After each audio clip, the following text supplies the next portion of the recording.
All right, FightHype.com here with one of the hottest young prospects, especially in that teenage range. Man, legal yet, Curmel? Are you 18 yet? Not yet. Okay, nah. Still okay. But Curmel Moton 2-0, 2 knockouts, and Curmel fighting again here on this Tim Tszyu. Well, it was supposed to be Keith Thurman, Tim Tszyu and Sebastian Fundora card.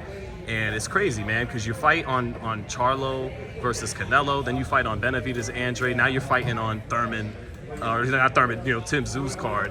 What's that like, man? It's overall just a great experience. I feel like it's helping get my name out there. I'm fighting on these big cards. Soon it'll be my big cards, and that's what the future holds for me. Floyd's put me in the right positions, and we're just gonna keep on going. It's a lot coming your way, man. Cameras, everything, not even, 18 yet. How have you been handling that? I've handled it great. I stay focused, try to make sure I work hard every day. I've always had kind of a big name coming through the amateur stuff, so I'm used to the attention, so it doesn't really affect me. Are there things you like about it, actually? Yeah, I feel like I perform better, like under pressure, whatever, under the lights, more attention. I feel like I perform better.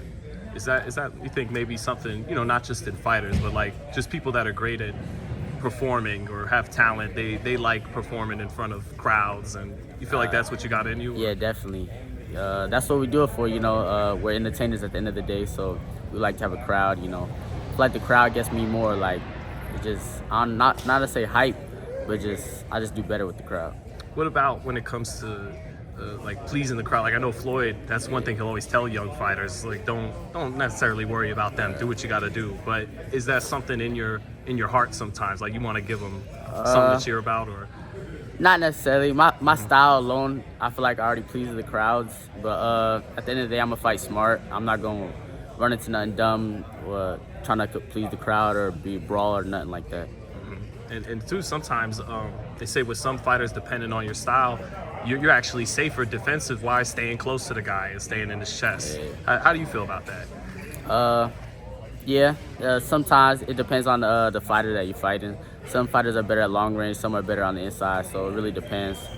But I can do all styles, if I need to stay outside, I can do that. If I need to pressure a guy, I can do that also, so it just depends on the guy I'm fighting.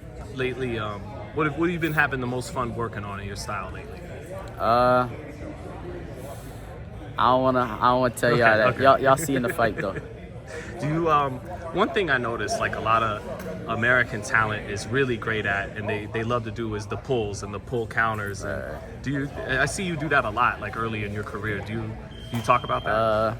Yeah, definitely. A lot of American fighters, especially black fighters, are kind of flashy.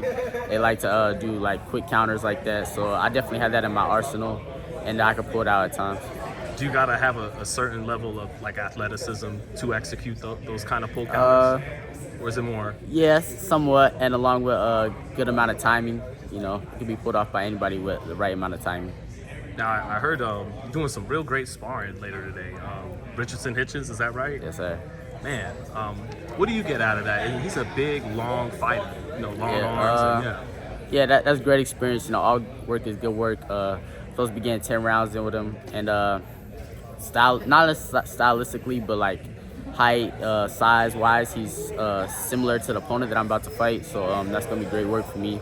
Gonna get me ready for my fight. Well, so you do know who you're facing already? Yeah. Because I know at this stage sometimes you don't know till the week of the fight. Yeah, I think I've known about half a month. I'm fighting a guy from California, Anthony Cuba. He trains under Leo Santa Cruz camp.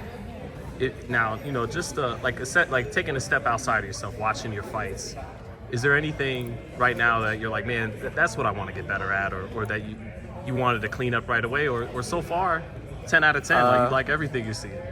I mean, yeah, definitely no one's perfect, so there's a lot of stuff that we have to work on. I'm getting better every day. I want to learn new things every day, so no one's perfect. There's a lot of stuff to work on. What's some of the best advice that Floyd gave you that maybe we haven't even heard yet?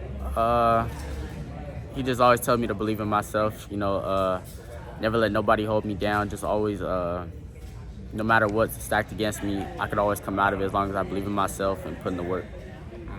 Well, thank you, Curmel. Before you get out of here, too, man, I just want to get your thoughts on the big lightweight, or not super lightweight fight, Devin and Ryan. Who do you see winning that fight? I feel like it's gonna be a real interesting fight. I'm gonna lean toward Devin. I feel like Devin gonna probably get the unanimous decision. But Ryan, a lot of people can't sleep on Ryan. He's real fast, strong. So I know Devin not gonna sleep on him. So Devin gonna come prepared. He's gonna get the unanimous decision. How do you think Ryan's gonna come out in that fight? I'm not sure. It's been hard to predict what Ryan's been doing lately, but I feel like he'll probably come out, try to rush Devin, similar to what he did to Tank, kind of. I feel like Devin gonna play it safe first few rounds and start picking him apart. Picking him apart as the fight goes on. Yeah. You got him by decision. Would you be surprised if he picks him apart, gets a stoppage later in the fight? Not to say surprised. You know, Devin has that in his arsenal. I wouldn't be surprised if he dropped him, but I don't think the stoppage will happen. You ever work with Devin, spar with him? Nah, never. Do you feel like when you do get to the top level that for the most part guys are gonna try and box you instead of walk you down, exchange? Yeah. Yeah. It depends on who I'm fighting though. At the end of the day, because you know, fight a guy like Cruz, he gonna come. He don't really have the boxing ability like that. He come forward fighter. The other guys, maybe Shakur, he'll stay on the back foot. So it depends on who I'm fighting. Hey, what's the biggest difference you've learned so far between the pros and the amateurs? Say you gotta take your time more. You know, be more patient. You know, just work on your craft more, perfect things, be sharper. So that's probably the biggest thing. Are you going to compete in the Olympics? That's not really. We don't really have that plan right now, but you never know. Is it a case where the pros kind of benefit what you do better stylistically than the amateurs? Yeah, I like the pros better than the amateurs. Amateurs, I had a lot of success as well, but I like the way the pros is better. Is that because what is? I mean, we've heard a lot of young fighters explain why, but the pace slows down. You get to sit down on shots more. And what is it? Yeah, definitely that, and I like the smaller gloves, no headgear. You know, it just feels better when I'm hitting people. It kind of sounds like it feels better because you really get to hurt somebody now. Yeah. And listen, Canelo said he will only fight Benavidez for